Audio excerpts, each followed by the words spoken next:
جی ناظرین، یہ محمد جاوید صاحب ہیں، ملتان سے ان کا تعلق ہے۔ یہ پوچھتے ہیں افطاری کی دعا افطاری سے پہلے پڑھنی چاہیے یا افطاری کے بعد پڑھنی چاہیے؟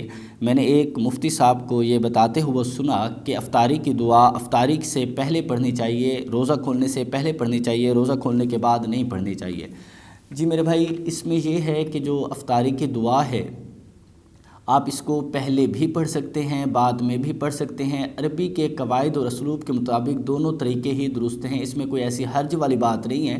اگر کوئی شخص پہلے پڑھتا ہے اسے بھی تنقید کا نشانہ نہیں بنانا چاہیے، اگر کوئی بعد میں پڑھتا ہے اسے بھی تنقید کا نشانہ نہیں بنانا چاہیے۔